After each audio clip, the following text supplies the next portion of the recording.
coach of the Nittany Lions, James Franklin, is with us. Coach, young team, impressive team, but they are young. How does that affect how you go through preseason camp? Well, first of all, we stopped talking about it because no one cares. Right. Just getting them ready. A bunch of reps. We always focus on situational football, but obviously those things are going to be magnified, making sure guys understand all those types of things. Getting enough 4-minute work, 2-minute work, how to manage all those. But it's been good. We're fast. We're athletic. We got some good length. And we seem to be competing like crazy. So I've been very pleased with how things have gone. It's never easy to replace a starting quarterback, particularly one as prolific as Trace McSorley was. Take us inside the battle to replace him. Well, I think a couple things. Obviously, recruiting on the front end and then developing once they get here. But also, I think the value of having a guy like Trace and Sean and Will being able to watch him, how he prepared, how he studied, how he interacted with his teammates, all of it.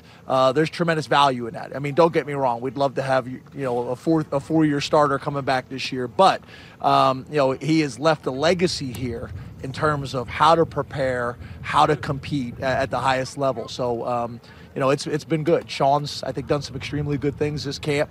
As you probably see with Levis, he is a talented guy. The ball comes out of his hand. But they're just trying to get better every single day. The good thing is our defense does so many different things that it really gives them some great looks and diversity and pressures and coverages and those types of things.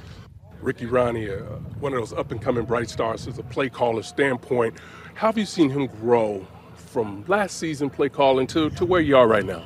The big discussion last year is I want to stick with the same offense and continue to build. So we have an offensive system. We have a defensive system, a special team system that stays here. So the big decision is when you lose a coordinator, you're going to go outside and hire someone to bring in their own system, which I think is important. It's hard to bring somebody in and make them run your system. And then, make the decision to go with Ricky Ronnie, but there's going to be a transition. Really smart guy. He's been with me for about 11 years. But it's first year actually calling the plays. So I think we're going to see tremendous growth in year 2. Scrimmage tomorrow. What's the most important things you want to get out of the scrimmage tomorrow?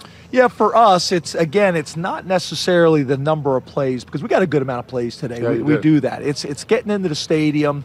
We'll go 3-play max with the ones for 25-yard line. If it goes a 15-play drive, if it's a 3 and out, it's a 3 and out. And we'll do that 1s, 2s, and 3s, and we'll go different field positions. The 25, we'll go backed up, we'll go plus territory. We'll do all of it. Goal line, 4-minute. I'm not sure we'll get a bunch of reps, but we'll get enough. But it's the situations, and it's going live. It's going live, which we don't do a whole lot. There's all these discussions about tackling and live. We really don't do it. You saw today. I mean, there's nothing to the ground. We do a pretty good job of handling ourselves. And even when we can go live, we're only doing it for about 1 period in practice, a 10-minute period. So getting in the stadium and getting some real live work, I think is going to be important for us. Let's sum it up this way. Nobody cares more about the players than the coaches. There's no doubt about it. More than the NCAA or anybody else. There's no doubt. And, Coach, you get it. I think sometimes you see things out there and the way it's portrayed is not reality. I've been doing this 24 years, and, those days are long gone. Long gone. Having a guy like John Reed back, his leadership, what does that allow the defense to be able to do?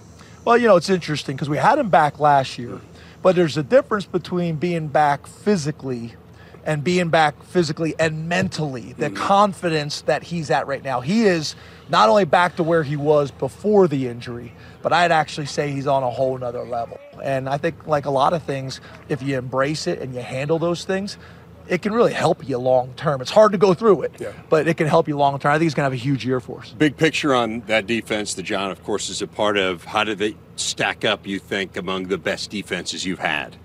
I think we got a chance to be really good. I think we're as good as any place I've ever been at defensive end right now. I think we're as good as we've been since we've been here at linebacker. I think we're as good as we've been at corner. And I think one of the big jumps is for us on special teams. Last year we relied on 2 true freshmen. We got some veterans. We got a transfer. All our guys are back. And I think Joe Lorig is going to make an impact for us there as well. So I'm really excited about special teams. Head Coach James Franklin. Coach, thanks a lot. Always a pleasure. If you guys could come every day, because we seem to practice, we took it to a whole nother level. They saw the number, they saw the logo on the shirt and the cameras. So come out every day. We do what we can. We can leave the shirts. That's good. Hang those up. Yeah. James Franklin, great stuff. Thanks, Coach. Back.